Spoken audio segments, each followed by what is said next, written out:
미사일 초강대국 한국의 우주로켓, 누리호와 현무 미사일의 깊은 연관성. 미래 한민족의 자주국방에서 대전략 무기의 핵심 축을 담당하게 될 괴물 미사일. 현무 미사일을 개발하기 위해 대한민국이 보유해야 할 우주로켓 기술과 한국형 다탄두 기술에 관해 이야기해보겠습니다. 현무 미사일 정밀 타격은 한국군 교리의 가장 중요한 역할을 담당하고 있습니다. 킬체인이라고 불리는 한국의 대규모 보복 미사일 발사 타격 전략은 한국의 영원한 주적 일본과 중국의 선제 공격을 탐지 적군이 공격해오기 전 순식간에 미사일 폭격으로 적군을 괴멸시키기 위해 탄도미사일, 순항미사일 개발에 대한민국의 첨단 기술력을 집중시키고 있습니다. 이러한 킬체인 미사일 전략은 한국의 국가 자산을 보호하고 냉혹한 국제 외교에 당당히 맞서기 위한 것으로 한민족의 강대한 미래를 위해 절대적으로 필요한 것이죠. 한국형 킬체인 전략은 군사위성으로 적국의 도발을 탐지하는 순간 곧바로 미사일 선제 타격이 절대적 원칙입니다. 안녕하세요. 군사기밀 뉴스TV입니다. 알람 설정을 하시면 영상 업로드 시 바로 시청하실 수 있습니다. 시청해주셔서 감사합니다.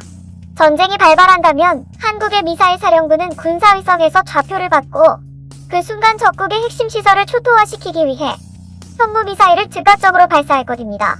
화력을 가장 중요시하는 포방부의 나라 한국. 현재 한국군은 기존 현무 미사일 전력에 만족하지 않고 끝없는 발전을 추구하며 훨씬 길어진 사거리와 더욱 강력한 파괴력을 가진 새로운 형태의 미사일을 원하고 있습니다.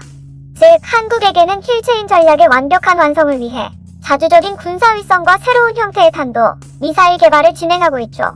2021년 드디어 이러한 대규모 계획에 해답지가 보이고 있습니다. 군사위성을 발사하기 위해 개발된 300톤급의 초대형 한국산 로켓 누리호의 발사는 현무 미사일 개발에 어마어마한 영향력을 줄 것입니다. 우주 로켓 기술이 사실상 대륙간 탄도 미사일과 기술을 공유하며 누리호의 로켓 엔진에 탑재된 300톤급 추력이라면 중량 5톤급의 탄두를 1000km 사거리까지 발사할 수 있는 괴물 같은 추진력입니다. 반면 현무사 미사일은 탄두 중량이 2톤, 최대 사거리가 3000에서 4000km 정도로 누리호의 개발로 인해 현무사 미사일을 상회하는 대륙간 탄도 미사일 기술력을 이번에 한국이 확보했다고 봐도 무방합니다. 냉전 초창기 위성을 발사하기 위해 개발한 미국과 소련의 우주 로켓도 군비 경쟁에 들어가자마자 대륙간 탄도 미사일을 개량형으로 사용한 역사를 보듯 우주 로켓과 탄도 미사일 기술력은 밀접한 관계를 가지고 있습니다. 한국은 누리호 발사를 통해 미사일 초강대국들만 소유할 수 있다는 대륙간 탄도 미사일 로켓 기술을 습득하고 아리랑 군사통신 위성항법 기술 축적까지 진행. 미사일 강대국 이꼬르 우주 강대국 한국의 시대를 개막할 것입니다.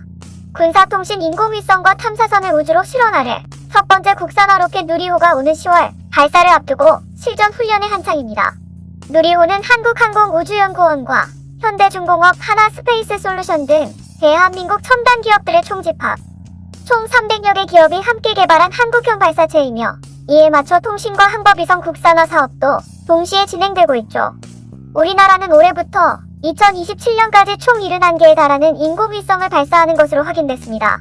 이번 계획에서 가장 소름돋는 건 이러한 위성 발사 시험에서 66kg에 달하는 위성을 한 발의 누리호에 탑재해서 쏠 리는 없고 발사체 한 개에 4개의 위성을 동시에 싣고 올려서 분리 후 위성들이 제각각 다른 방식으로 궤도에 진입하는 방식을 연구하고 있죠.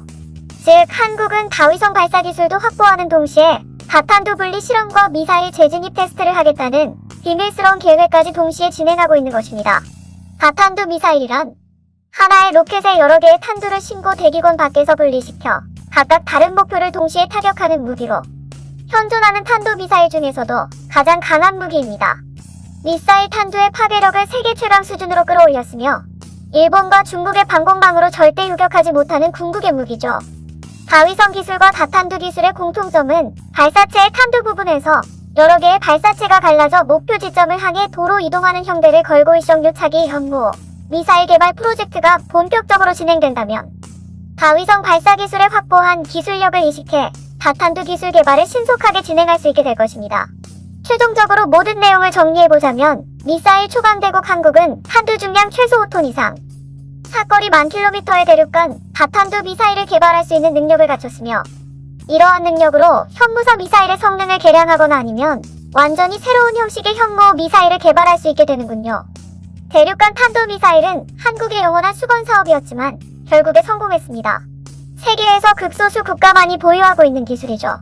2021년 누리호 로켓 발사로 한민족은 전 세계를 향해 더욱 높은 긍지와 자부심을 당당하게 보여줄 수 있게 되었습니다. 한국의 통쾌한 역습. 로켓 발사체 개발과 다위성 발사 소식을 진심으로 무서워하는 일본. 게시글에 올라온 일본 네티즌들의 댓글 반응을 번역해봤습니다. 1. 한국은 미사일 협정뿐만 아니라 핵무기 협정 위반을 계속하고 있다. 핵연료 농축 실험을 극비리에 했음을 인정했고 플루토늄 분리 실험과 우라늄 전환을 비밀시설에서 실시했어. 미사일에 사용할 핵무기라도 보유할 속셈이냐? 정말로 한국은 이웃 국가를 생각하지 않는 자기중심적인 국가네. 2. 핵미사일을 가지고 있어도 일방적으로 공격할 수 있는 건 아닌데 핵미사일을 발사해도 전쟁이 끝나는 것도 아닌데 왜 저렇게 집착하는지 도저히 모르겠다. 3. 누리호의 로켓 발사 테스트를 일본에서 인정하지 않겠다. 단지 사기에 부스터가 클러스터링 된 것만으로도 탄도미사일 기술력을 보유했다고 선언할 수 없지. 인공위성의 연속 발사도 예정된 계획만 나와 있을 뿐 성공했다는 데이터도 없잖아. 4. 인기 스레드의 한국발 미사일 스레드라니 한국이 없으면 인생이 없는 일본은 문화적으로나 물리적으로나 어떻게든 파멸한다. 5. 대륙간 탄도미사일이라고 해도 핵탄두가 아닌 일반 탄두를 장착한다면 아무런 가치가 없다. 한국인들이 말하는 일본 원자력 발전소에 대한 미사일 공격은 세계적 군사협정 위반 인류의 적으로 확정. 마찬가지로 시가지에 미사일 공격을 실시해도 인류의 적으로 확정. 그러므로 이번 한국의 발표는 일본에게 전혀 위협적이지 않은 무의미한 내용이다. 6. 그래, 한국이 대륙간 탄도미사일을 개발해서 어디에 발사할 예정이야? 설마 일본의 탄도미사일 같은 거 발사하면 굉장히 비겁하다고 판단돼서 세계의 웃음거리가 되겠지. 7. 한국산 로켓은 일본에 50년 뒤지지 않았나? 연소 실험 따위는 미국이 시키는 대로 했을 뿐이잖아. 기술력이 저급한 한국에서만큼은 충분히 자랑할 만한 안건이겠지만 일본이 보면 너무나 불쌍하다고. 현실 부정하는 일본. 8. 한국식 기분 괜찮아? 어디와 전쟁하려는 거야? 일본과 겨루는데 탄도미사일 같은 건 필요 없잖아. 9.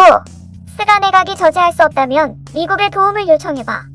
75톤 엔진을 사기 묶어 약 300톤으로 연소 실험 계단을 한 걸음 한 걸음 올라가는 게 비약적인 상승이라고. 우선 하나의 형태로 날 수 있는 로켓을 만들어서 미사일까지 개발한다는 게 위협적이라는 관건이다. 한국의 누리호는 탄도미사일의 기술력과 밀접하며 발사 시험이 완료되는 순간 한국은 미사일 초강대국으로 등극할 것입니다. 풍부한 기술력을 바탕으로 현무 미사일을 개발하겠죠. 그것을 보고 경악해버린 일본 네티즌들의 반응이 기대되는군요. 영상이 즐거우셨다면 채널명 대고구려 제고, 구독과 알림 설정 진심으로 감사드립니다. 군사기 밀뉴스TV입니다. 6.25 전쟁 이후 계속되는 북한의 도발에 한국은 미사일 개발에 착수하려 했으나 1979년 미국의 반대로 미사일 사거리 180km 미만, 탄두 중량 500kg 이하라는 내용의 한미 미사일 양해각서를 체결하게 됩니다. 이런 핵이 없는 남측에 북한은 쉬지 않고 도발했고 김정은 집권 이후 전력으로 핵과 미사일 기술을 급속도로 강화했습니다. 남한은 이에 방어용 무기인 사드 THAAD를 배치했으나 동시다발적으로 날아오는 미사일 요격은 막기에 역부족이었기에 자국 내 탄도 미사일 개발은 그 어느 때보다 절실하게 되었습니다. 2017년 9월 3일 트럼프 대통령은 문재인 대통령과 통화해서 탄도미사일, 탄두 중량 제한을 철회하기로 합의합니다. 트레이드 오프 원칙에 의거한 종전 사거리 180km, 탄두 중량 500kg 제한의 사거리 800km의 미사일, 탄두 중량을 2톤까지 늘릴 수 있게 되고 한국은 괴물 미사일 현무사를 개발할 수 있게 됩니다. 북방을 지키는 수호자라는 뜻의 현무 미사일 시리즈 중 현무사는 현재 개발 중인 우리나라 최고의 미사일로 유효 사거리 800km, 탄두 중량 2톤의 규모를 가진 탄도미사일 SRBM인데요. 사거리 800km로 3분 안에 북한 전역을 타격할 수 있으며 한두 부의 화약을 조금만 넣고 대부분 중금속으로 채워 가중한 무게로 발생된 높은 운동 에너지를 이용하여 지구의 운석이 충돌하는 듯한 거대한 운동 에너지를 만들어낼 수 있습니다. 또한 마하 10가량의 빠른 속도로 지상에 낙하하기 때문에 10m의 이꼬르 12, 240km H 랭커버스터 폭탄 무게만 14톤인 GBU-57보다 최소 3배의 파괴력으로 적의 지하시설을 확실하게 파괴할 수 있을 뿐만 아니라 24m의 강화 콘크리트와 180m 지면을 뚫고 지나갈 수 있어 사실상 전술 핵무기급의 전략무기가 될 것이라고 한국군은 평가합니다. 한편 현무사는 국방과학연구소에서 지난 3월 중순 아는 시험장에서 첫 시험 발사를 시작으로 당시 두 발 중 한 발이 불발돼 논란이 일기도 했지만 군 당국은 현무사가 올해 안에 전투 적합 판정을 받으면 내년부터 본격적으로 양산체제에 들어간다는 방침을 밝혔습니다. 현무 미사일 시리즈의 사거리는 북한 전역과 중국의 일부 지역, 일본의 전역이 타격권인 것으로 볼 수 있어 북한, 일본, 중국이 대한민국을 함부로 건드리지 못하는 이유가 현무 미사일의 견제 때문이라는 견해도 있습니다. 대한민국 땅을 지키는 수호신 현무를 통해 한국이 동북아시아의 강자가 되기를 기원합니다. 본 영상은 유튜브 채널 군사기밀 뉴스TV에서 제작하였으며 도움이 되셨다면 좋아요와 구독하기를 눌러주세요. 시청해주셔서 감사합니다. 알람 설정을 하시면 영상 업로드 시 바로 시청하실 수 있습니다.